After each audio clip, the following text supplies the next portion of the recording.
ça impossible. Même pas à 5 ans. Non, non, parce que je n'ai jamais pensé que je vais arriver à cet club avec tout ce que j'ai passé avec Paris Saint-Germain. Je pense que tout le monde le sait. Et moi, jamais plus al rival direct. Je reviens à Marseille, tous le Paris Saint-Germain. Et un entraîneur qui me donnait la confiance pour être ici. Tu viens avec 31 ans et pas mal de vous pensez, il vient, mais il peut jouer. Mais bon, j'ai toujours dit que le temps, il donne la vérité et des fois il attend un peu. Et aujourd'hui, le temps, c'est de mon côté. J'ai fait tout, j'ai donné tout. Et bon, grâce à mes copains, et je peux réussir à gagner. Je suis très content de cette année, je suis très content, mais plus le collectif.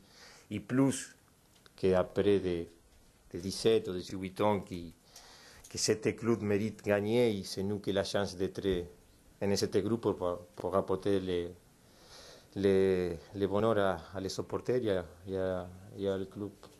On va maintenant s'intéresser à l'autre Argentin de l'OM. Je veux bien sûr parler de Lucho González. Le meilleur passeur de Ligue 1 est aujourd'hui à l'honneur. Discret mais essentiel, précis, décisif, redoutable, même sur coup de pied arrêté. Sébastien Iglesias retrace pour nous la saison de ce joueur d'exception. Lucho vu par notre journaliste, mais aussi par deux de ses coéquipiers. C'est tout de suite. Regardez. Le meilleur passeur de Ligue 1 joue à l'OM et se nomme Lucho González. Avec 11 passes décisives, l'Argentin, qui a aussi marqué 5 buts en championnat, impose le respect, journée après journée. Pour en arriver là, il a fallu que le milieu de terrain olympien sorte d'un cauchemar qui a duré 6 mois. Critiqué dans la presse, montré du doigt par certains supporters, accablé par 3 blessures différentes consécutives, Lucho n'a pu briller que par intermittence en 2009, avant de mettre tout le monde d'accord en 2010. Si ceux qui le critiquaient hier jurent aujourd'hui l'avoir toujours défendu, ses coéquipiers ne sont pas surpris par ce revirement de situation. C'est pour vous peut-être, pour les supporters, c'est une surprise. Pour moi, non, je le connais déjà depuis des années. C'est lui qui me fait gagner aussi un jeu olympique. À Athènes, déjà j'ai joué plein de fois à la sélection. Moi, ce n'est pas une surprise. Et on ne serait pas non plus surpris si Lucho González faisait encore plus fort la saison prochaine. Toutefois, si on commence à bien connaître le joueur, l'homme, lui, reste plus mystérieux. Souvent en retrait, l'Argentin s'exprime et se montre peu en dehors des terrains, ce qui ne l'a pas empêché de faire sa place dans le groupe marseillais. Petit à petit, il commence à se lâcher. Bon, il y a eu la barrière de la langue, il a fait des progrès très rapides.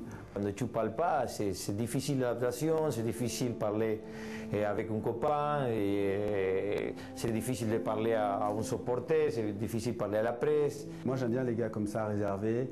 Il est dans son coin, il analyse, il est un peu comme moi dans le sens où c'est pas parce que tu es dans ton coin que tu dis rien ou que tu n'as pas de personnalité ou quoi que ce soit. Il est dans son coin, il vient dans un groupe.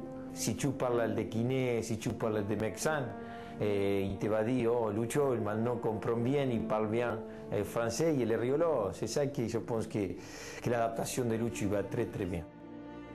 La confiance retrouvée et la barrière de la langue en partie franchie, Lucho possède aujourd'hui tous les atouts pour continuer de briller sous le maillot olympien.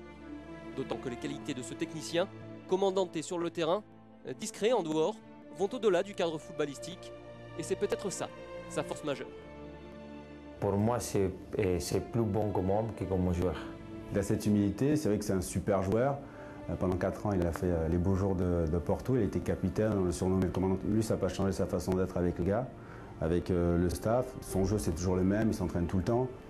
Je crois que voilà, je crois que c'est des bons exemples pour les jeunes et pour tout le monde.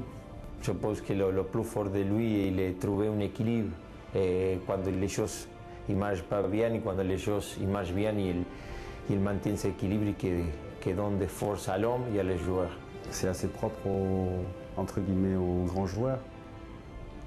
Je crois qu'il a compris que c'est parfois j'aime à dire qu'on fait du football quoi. Donc oui, on est des personnes publiques, mais on a quand même, voilà, on ne sauve pas des vies. Donc lui, il a compris ça. Je le connais plus comme mec ou comme homme que comme joueur. Et pour moi, c'est un mec, c'est un vrai ami.